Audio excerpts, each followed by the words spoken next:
Okay. Cambria. Do you guys mind just saying and spelling your name before we start? Your official title. Okay. Cody, C-O-D-Y, Doucette, D-O-U-C-E-T-T-E, Fire Chief for the Cambria Community Fire Department. Dennis Richards, R-I-C-H-A-R-D-S, Columbia County Sheriff. So I will get us started. Last night on May 31st at approximately 11:01, the Columbia County Sheriff's Dispatch Center received multiple 911 calls of a possible explosion at the Didion Milling Company. Fire and EMS was paged out immediately along with law enforcement agencies. Due to the nature of the call and the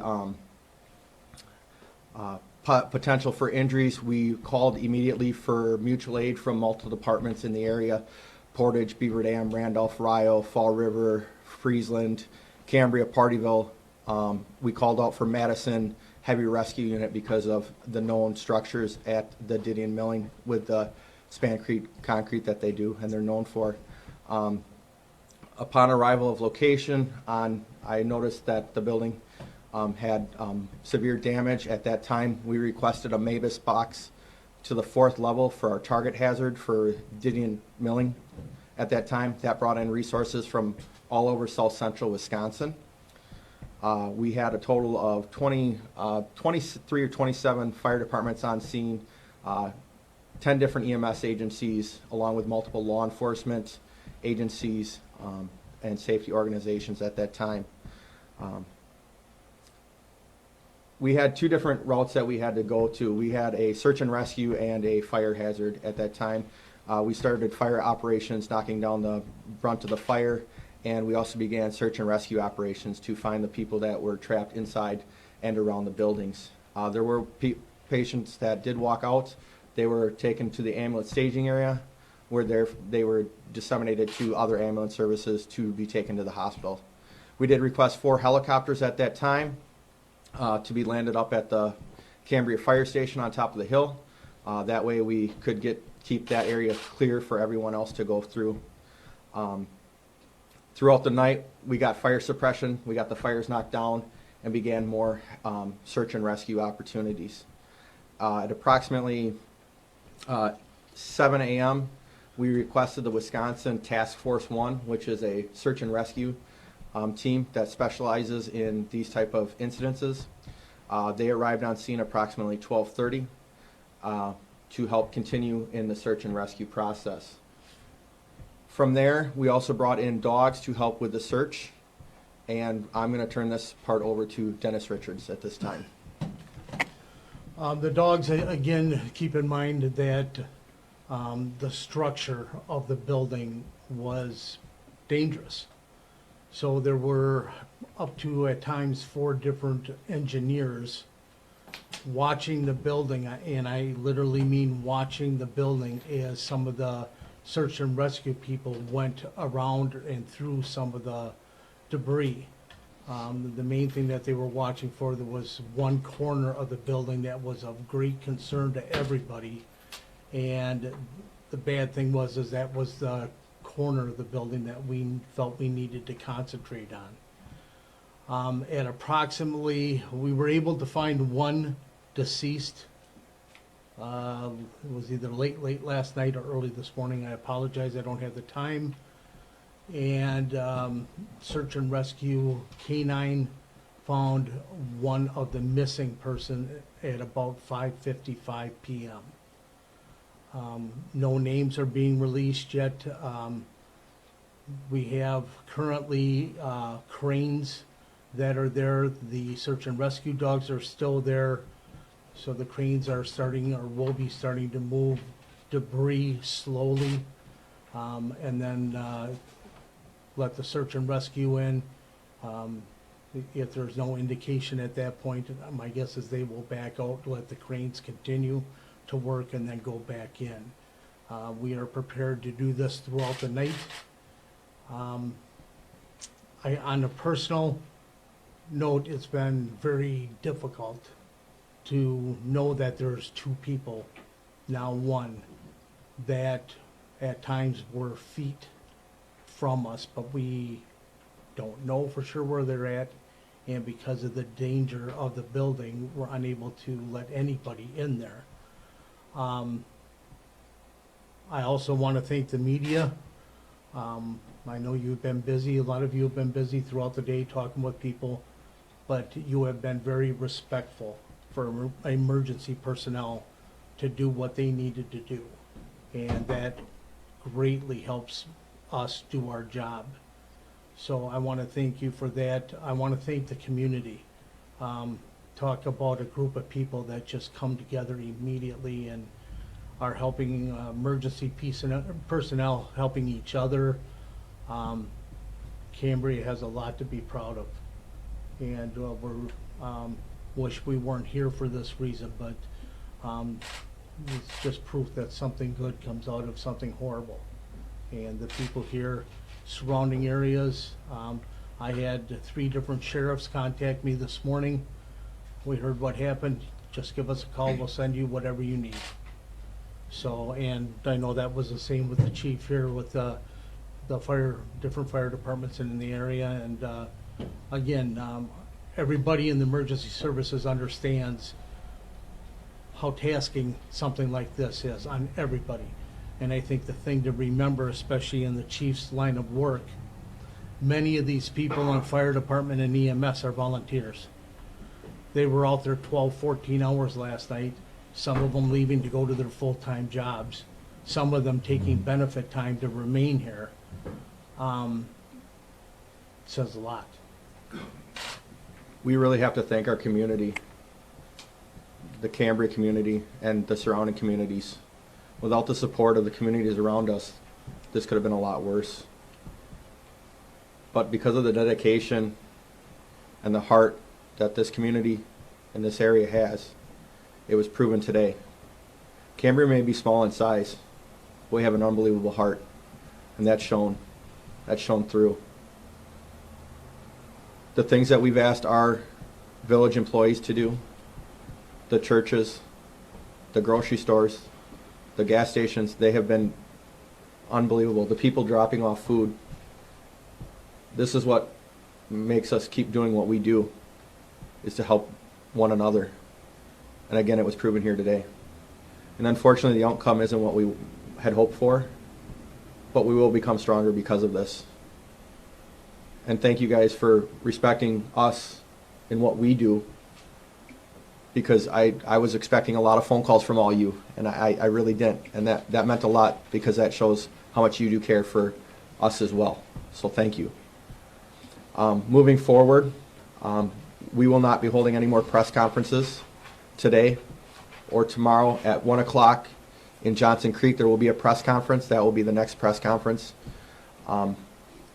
We would like to try to move this community forward and try to get back into somewhat of our normal routine. So we're going to let our village clerk and our deputy clerk treasurer go home and get some sleep tonight. They've been here since this happened, and I got to thank them for what they've done. And we're going to hopefully, once we get done here, and we can let them go get some sleep too, and try to heal this community and keep it moving forward, because that's what we all want to make sure that this is all about. My one last thing is I want to thank Dennis Richards, the Columbia County Sheriff's Department. A lot of phone calls today. I apologize. All the surrounding fire departments, the EMS agencies, the state resources, every fire department around that has offered assistance or resources. It's these type groups that keep us doing what we do. And let's not forget the victims and the family and the Didion family, for the loved ones that we lost today, and the devastation that this can have on a community. So again, I'm asking everyone out there to say a little prayer. Make sure you hug your loved ones. And that's all I have to say. And I think to remember, the bad thing about our jobs, including your jobs, is trying to get a hold of or ahead of the rumor mill, especially with social media. As of when we're sitting here right now, we have no idea what caused this explosion. So you may get some people that start something. I'm telling you that myself and the chief, as of right now, have no idea what caused this incident, and that will be something that's found out probably through the next several days of investigation. You gentlemen, is this still a search and rescue operation, or have we now moved on to a different phase of the? We are still currently in the search and rescue opportunity, stages of this, because of the way the building collapsed. And I'm not a collapse expert, but a lot of void search. There is, where you're always holding out hope, but it's still at this time a search and rescue mission.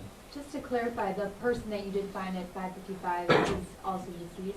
Correct. Could you tell us about the other people's injuries? I at this time I don't know. I've been dealing with fire suppression and trying to deal with different agencies and getting the resources that we need in. So I would have to defer you guys to the hospitals. So sorry. And I can say, I'll probably speak for both of us. We were so busy getting the resources and getting our people that I know I never seen a live victim of this incident. So as far as answering what kind of injuries, never seen them. And it's not easy for us to even get information post-incident because many times it conflicts with HIPAA. So all I can say is help got there close to me immediately, and the proper steps were taken to give all the people that were injured the best chance of survival. Chief, were you one of first on scene, and if so, can you describe what that situation was like? I know, talking to some people here, it sounds like you are a full-time EMT or have EMT in a different community, and obviously you're trained for this, but I don't know if you've ever seen anything like this before. Correct. My full-time job is a operations supervisor for a ambulance service as a critical care paramedic. We train every day. We train for the worst. This was the worst than anything I could ever imagine. I was one of the first on scene. It's controlled chaos at that point. Thankfully for me, I had a lot of good fire chiefs from surrounding communities that helped me keep my head level, and guidance from Dennis Richards and his staff that made it a lot easier to get the resources that we needed. Because I'll be honest, when you pull up to a scene like that, that's something you never expect to see. And I hope to God that I never have to see it again in my life, and I hope no one else does. Because you look at the devastation that can do to a community, to the jobs, and we're not talking just the employees there. We're talking the farmers that this affects, that the truck drivers that this affects, to the gas station. It hasn't sunk in fully yet for me, but again, it's something you never want to see. Have you talked to any of the victims' families personally? I have not. I have been busy with dealing with, again, multiple fire units, search and rescue teams, coordinating with different power companies, stuff like that, to get the resources in that we need. And then my number one job is to make sure that our staff, our members, stay safe as well. So I have not. We have other people that take care of the families. How are people on your team holding up? I mean, it seems like so many people in this town know each other, so I'm sure they must know people involved in this. It's tough, but you push through it, because if we're not the ones that are here to do it, who is? And we lean heavily on each other. We can't go home to our families and tell them what we saw, so we really have to rely on each other as a family. And they're holding up good. They're tired. I've had to send them home. They said, no, I want to go. No, you need to go home and take care of yourself. Because that's what we do. We take care of each other. And I think that's, if you look at the time of the call, 11:01 p.m., for a lot of people, they're either just getting into bed or just thinking about getting into bed. So they've been up all day, all night, and then all of a sudden this happens, and 12 to 14 hours after the call came out, they're still here. So I know, I hate to say this, but I snuck a 45-minute nap out That's all the sleep that I've had since Tuesday morning. So, and I think I beat Cody by probably 46 minutes. Yeah, So that would be about right. it is, and again, as Cody said, on my end, the timing worked out very well of the call because it was right at shift change. PM shift was getting done, midnight shift was coming in. So I had both shifts of road deputies that could respond to here, along with my dispatch center to handle all the phone calls. If I remember correct, we had 33 911 calls regarding this incident. So I had 2 shifts of dispatchers that were there to handle not only all the calls, but all the paging that needed to be done for all the different agencies to respond. Sheriff, you had mentioned the rumor mill and getting ahead of the rumor mill. One thing people in town seem to be talking about is a fire that happened at the mill on Monday. Chief, can you tell us about that? Yes, there was a fire at the mill on Monday. It was in a different section that was put out multiple departments. There was 4 departments there at that time. We were there for approximately 4.5 hours. It was in a dryer system, and then that one was still being ongoing through the reports to figure that one. That one was put out, and yeah, so that was on Monday. And I know you don't know the cause yet. Could this at all be related, or is it impossible because of how separated they were in different parts of the building? That's something for the investigators to determine. That's something that's going to take time. There's going to be a lot of different entities looking at those different causes, if there is a connection or if there's not a connection. They'll do interviews with staff, everything. That is a very big plant. So, yeah. And you had mentioned you're not releasing victims' names at this time. Do you know when we might find those out? I can't tell you that because I'm not sure where all the families are located. I know that I had heard that one of the deceased has family that lives out of state. So it all depends. Normally what I do is the person that is, family member that is notified, I ask them to recontact me when their family has been notified and it's okay for them to, for us to release their loved one's name. Is OSHA or the state marshal on the scene? Are they investigating right now? Yeah. Mm-hmm.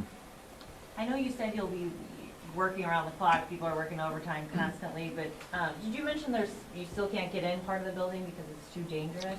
Correct. We have structural engineers that are on scene at this time that are with the Wisconsin Task Force 1 that is constantly doing checking to make sure that stability-wise and seeing if anything shifts. They're constantly doing that. They're in communication with the investigators. Are in communication with our fire departments on the ground, EMS, law enforcement, and it's a very painstakingly slow process, moving piece by piece. So, yes, moving forward, there is some structural that you do have to be careful of. So, Cody, could you tell me about the kind of work that was being done at the time when the incident happened, and the kind of facility in which it was being done? I can't answer that at that time. That would have to be requested through Gideon Milling at that time. They would, I'm assuming, have more information about their press conference. I just know that it was on the milling side of the plant. And did you said deceased plural, is there more than one, it was more than one been confirmed dead? Yes, there was one that was found last night or very early this morning. We, at probably about 4 o'clock this morning, we were able to get the list of names of people that were transported, whether it was by ambulance or by helicopter, and then compare that with Didion management on the names of the people that were working at that time. So that's, we found out that we had the one deceased, and then after getting all the information from the ones transported to the hospitals, we realized that there was 2 people unaccounted for. One of those 2 was found at 5:55 p.m. The 11 injured is the number, is there still people with life-threatening injuries, or is that number? No idea. Again, we fall into the HIPAA issue as far as when we call. I think everybody's been around long enough to understand that you don't have people transported by helicopter unless there's serious injury. So I think all 4 helicopters, I think, flew somebody. So, we have one still missing. Correct. Correct, and we're still doing our search and rescue for that individual. You know, I heard the town went black at the time of the explosion. Did everybody lose power? Was this connected somehow?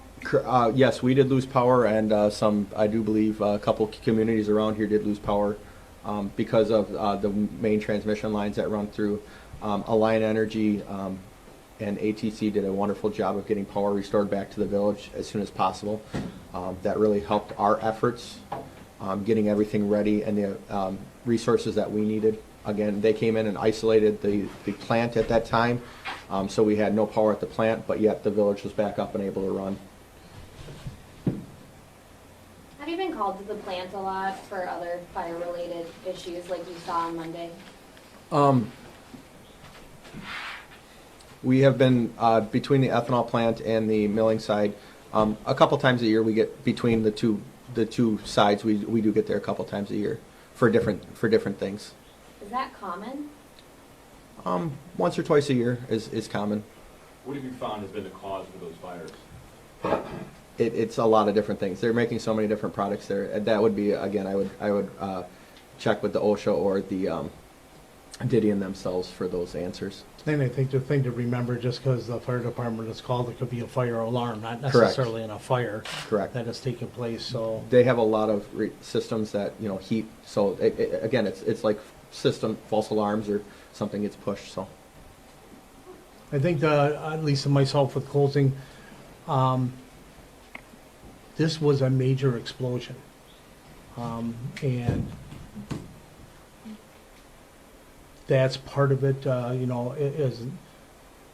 this thing was felt many, many miles from the village of Cambria. Just that alone could let you at least think of what kind of structure we're dealing with. And I know I said it this morning, Didion, the Didion family, the staff from Didion have been upfront, extremely helpful. They were there probably within an hour of the call coming in, helping us in any way, whether it was fire department, law enforcement, EMS. We have had absolutely no issues getting information from them or assistance from them. And sometimes we have to remind ourselves, I'm going in there not knowing any of the employees. This is family to them. These are their employees. These are the people they know. They see them daily. And sometimes in the heat of us doing our jobs, we forget that there's a time that they have to step back and personally deal with the issue because they know the people. They know the families many times. And again, that's just one of the things that sometimes we forget, but they have been just a very, very good group of people on my staff end to work with and help us in the areas that we needed help. They've gotten us everything we've asked for.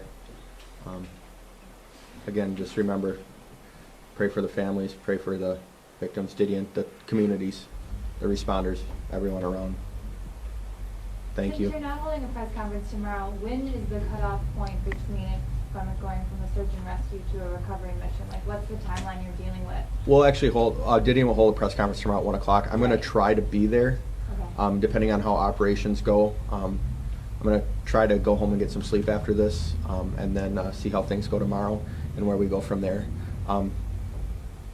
But I'm planning to be there at 1 o'clock, if at all possible, so. And if anything happens from this point on, I will have a press release sent out. If we happen to find the other person that we're missing, that will be sent out in a press release. So you will be getting that probably within an hour or so of that taking place. But that was one of the decisions that I made early on in the day was, I can send out a press release every hour, but it's going to say the same thing, no update, no update. But I realize you're still looking for something, especially just before news time. But right now, my office does not plan on sending out anything else unless there's something major, we find something, or something major. I don't want to start throwing ideas out there, so, Thank you. Thank you. Thank you. again, thank you all for treating us the way you have. Yes, it's been greatly Greatly appreciated. appreciated. Thank you. Cody.